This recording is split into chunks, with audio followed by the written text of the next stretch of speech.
তো বন্ধুরা দেখো আমার বাড়ির গাছের লিচু। তো প্রতি বছরই বাড়িতে যাই, এই বছর যাওয়া হয়নি। তো আমার 3টা গাছ আছে, 3টা গাছের লিচু তেমন একটা এবার হয়নি। তো যতগুলাই হয়েছে আত্মীয় স্বজন যা আছে সবাইকেই কম কম করেই দেওয়া হয়েছে এবার। তো আমার জন্য 600 লিচুর মতো পাঠিয়েছিল, তো বাকিগুলো খাওয়া হয়ে গেছে আর আশেপাশে কয়েকজনে দিছি। তো আমার যে ঘনিষ্ঠ আরও 2-3 জন ছিল ওনাদেরকে এখনও দিতে পারিনি। তো আবার পাঠালে ওই যে আরেকটা লিচু আছে ওগুলা যদি পাঠায়, ওগুলা পাঠালে আমি তারপর সবাইকে দিব। নমস্কার বন্ধুরা, সীমাস রান্নাঘরে চলে আসলাম প্রতিদিনের মতো। তো রাতের রান্নায় চলে আসলাম। এটা হচ্ছে কবুতরের মাংস। তো কবুতরের মাংসটা ছোটো ছোটো করে কেটে নিতে হয়। আমি ছোটো ছোটো পিস করে কেটে নিলাম। কবুতরটা ছুলতে একটু কষ্ট হয়। প্রথমে এটা গরম জল দিয়ে ছুলে নিছি, তারপর আবার আগুনে পুড়ে পশমগুলো সব যেগুলো পাতলা পাতলা পশম থাকে সাদা ওগুলো পুড়ে নিছি, তারপর হলুদ দিয়ে মেখে কেটে নিছি। তো এই কবুতরের মাংসের জন্য আলু দিয়ে রান্না করব। আলুটা বসিয়ে দিলাম। আর এদিক দিয়ে লাগবে হচ্ছে রসুন, এলাচ, দারচিনি আর পেঁয়াজ, তেজপাতা। তো বন্ধুরা আলুটা সিদ্ধ হোক, তারপর রান্নায় আসি। আর এদিক দিয়ে আমি ডাল বসিয়ে দিছি, আম দিয়ে ডাল রান্না করব রাতে। আর দুপুরের হচ্ছে ধনিয়া পাতা ভর্তা আছে, ওটা দিয়ে খাওয়া হবে। তো বন্ধুরা কবুতরের মাংসটা এখন বসিয়ে দিব। দিয়ে দিলাম তেল। তো কবুতরের মাংসের মধ্যে তেল একটু বেশি লাগে। আর এখানে হচ্ছে তেজপাতা, রসুন, এলাচ, দারচিনি আর হচ্ছে পেঁয়াজ, এটাও দিয়ে দিব। রসুনটা আমি বেটেও দিব। আর হচ্ছে এই যে আমার শাশুড়ি দেখতাম এভাবে আস্তে আস্তে দিয়ে রান্না করে, তো আমি শাশুড়ির মতোই রান্না করতেছি আজকে।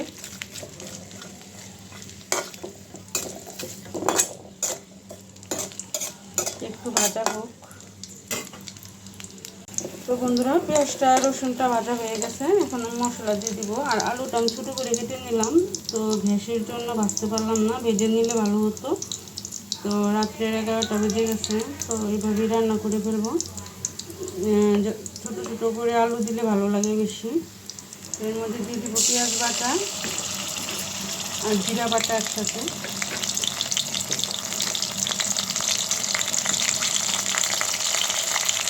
আদা বাটা,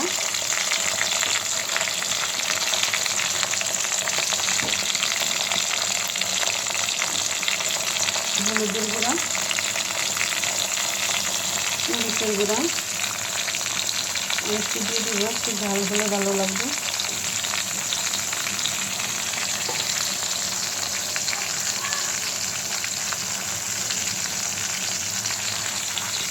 লবণ।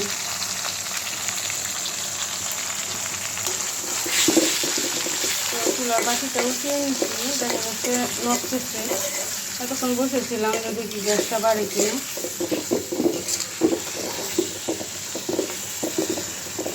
ভাতটা বসে একটু 1 ঘন্টা হয়ে গেছে, এখনো মানে মাত্র ফুটতেছে জলটা।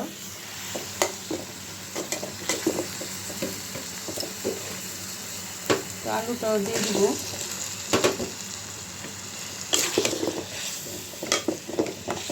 আলুটা আমি মশলার সাথে ভেজে নেব ভালো করে। একটু লাল লাল করে ভাজলে ভালো হতো, কিন্তু গ্যাসটা আমি কীভাবে ভাজবো।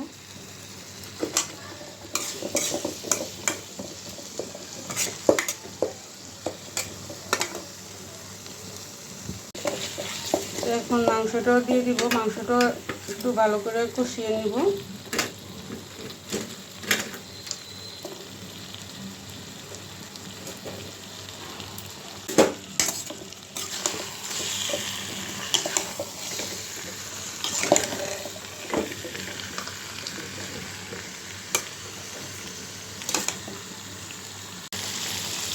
আমি একটু যে রাঁধুনি মাংস মশলা দিয়ে দিলাম, এটাও ভালো করে মশলার সাথে ভালো করে কষিয়ে নিব মাংসটার আলুটা।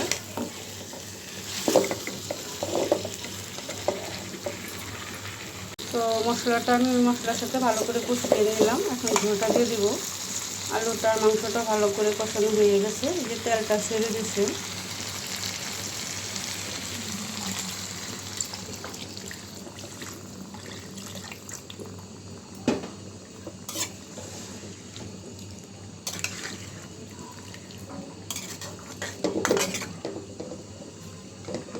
তো আর ঝোল দিব না, এতটুকু ঝোলই দিব।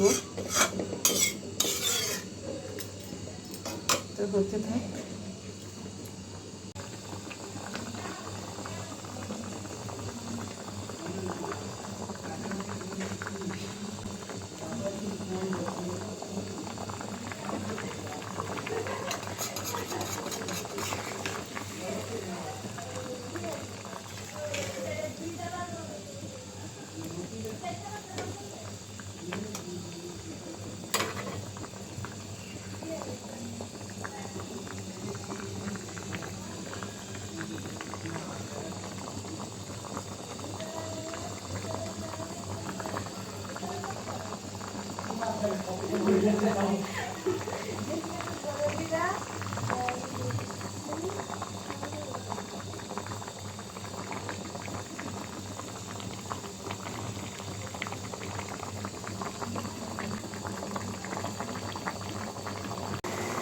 তো বন্ধুরা, কবুতরের মাংসটা আমার হয়ে গেছে, এখন নামিয়ে নিব।